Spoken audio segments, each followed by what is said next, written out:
Hai guys, bertemu kita di channel Kopi Susu Seram untuk kita berkongsi kisah seram dan misteri agar hari-hari kita dipenuhi masa santai.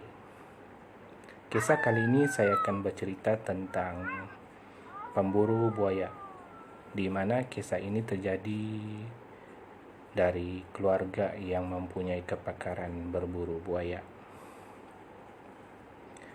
Selalunya sering kita mendengar berburu di hutan. Kali ini saya akan menceritakan lain dari yang lain, berburu di sungai. Begini guys, pernahkah mendengar kisah peristiwa berdarah tentang Bujang Senang, di mana sang buaya mengamuk, dan kisah asal usul sang buaya pasti semua orang tahu kan guys?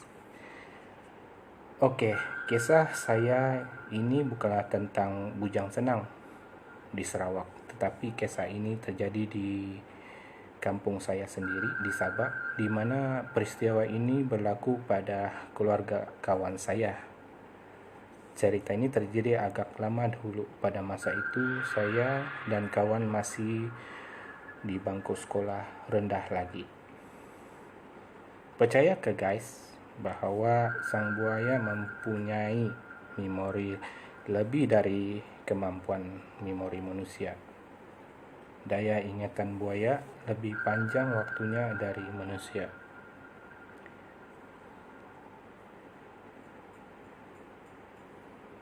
Menurut kenalan saya yang berbangsa Iban dari Sarawak, buaya mempunyai kemampuan istimewa, bukan saja daya ingatan tetapi mempunyai keistimewaan mengenal mangsa sebelum dibahamnya.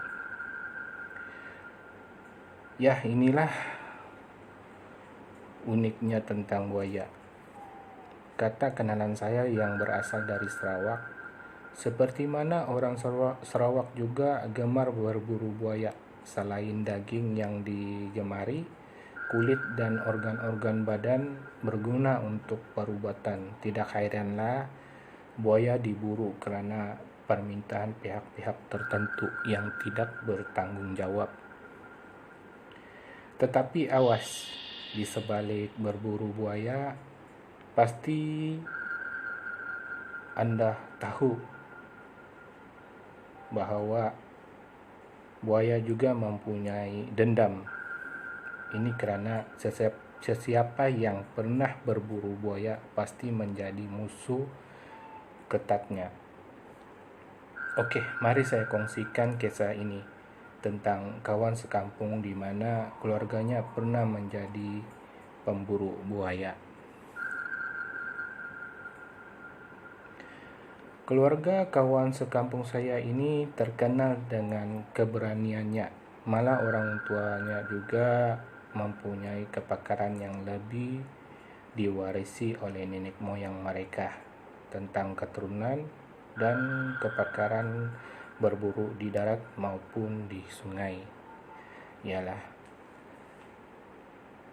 Namun tidak heranlah keluarga kawan saya ini dikenali ramai, maupun yang jauh ataupun yang dekat. Kepakaran berburu buaya mereka luar biasa.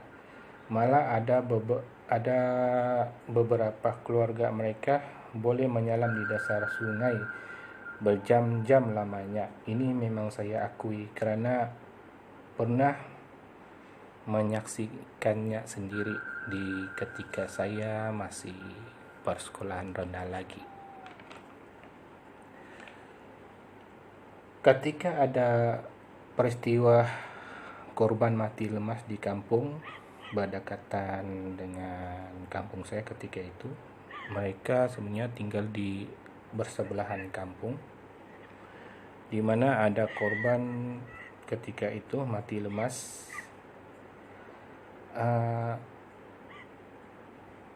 Banyak orang kampung telah memberi bantuan kepada keluarga yang korban mati lemas macam-macam cara yang digunakan. Ada yang memukat, ada yang pancing, ada yang menyalam. Disinilah saya melihat di mana beberapa orang telah menyalam agak lama sebelum pihak berkuasa datang untuk membantu orang-orang kampung dan keluarga mangsa. Bagi saya, orang yang mampu bertahan di dalam air, orang yang mempunyai kelebihan tertentu. Tidak semua orang boleh melakukan kemampuan itu kecuali yang mempunyai ilmu, ya. Namun kata kawan rapat saya, yaitu kawan sekolah saya, kebiasaan berburu di sungai ini juga terpaksa dihentikan oleh keluarganya karena orang tuanya pernah bermimpi didatangi oleh seseorang memberi amaran agar berhenti berburu buaya jika mahu keturunannya selamat. Disebabkan itulah keluarga kawan saya ini berhenti berburu buaya karena takut ada apa-apa oleh ahli keluarganya ataupun keturunannya.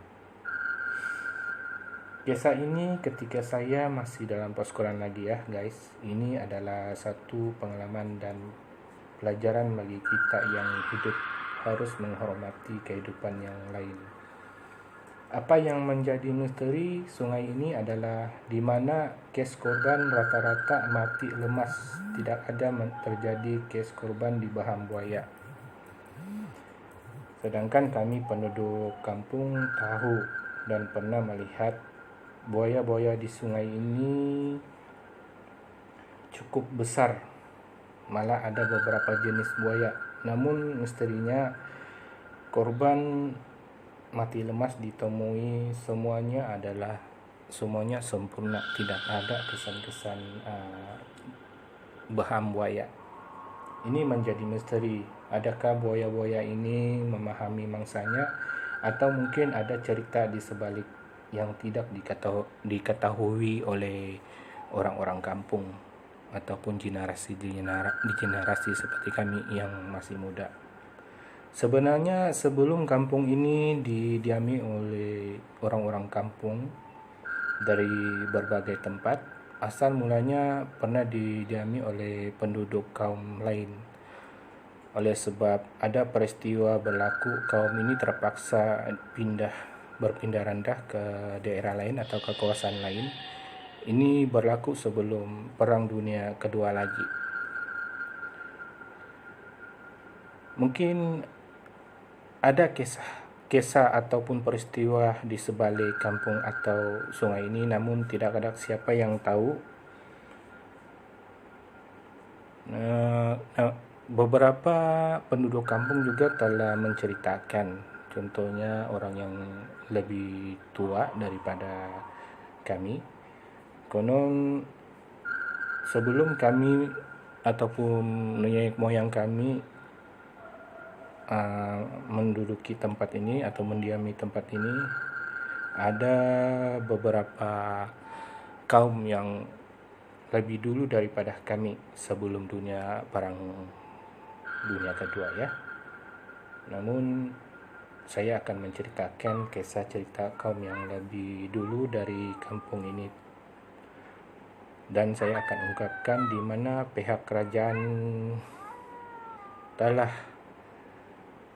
membina sebuah sekolah di kampung ini, menemui harta karun di dalam tempayan besar ataupun pasu yang besar berisikan perhiasan wanita. Ketika diselidik, harta karun itu berasal dari kaum yang pernah mendiami kampung ini terlebih dahulu daripada nenek moyang kami. Dari itu guys, saya akan berkongsikan lebih banyak lagi kisah-kisah yang telah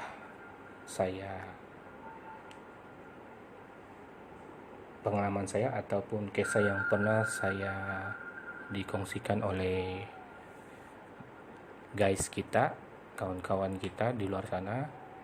saya akan muatkan di sini dan saya akan beri yang terbaik kepada guys semua. Dan semoga terhibur dan terima kasih guys.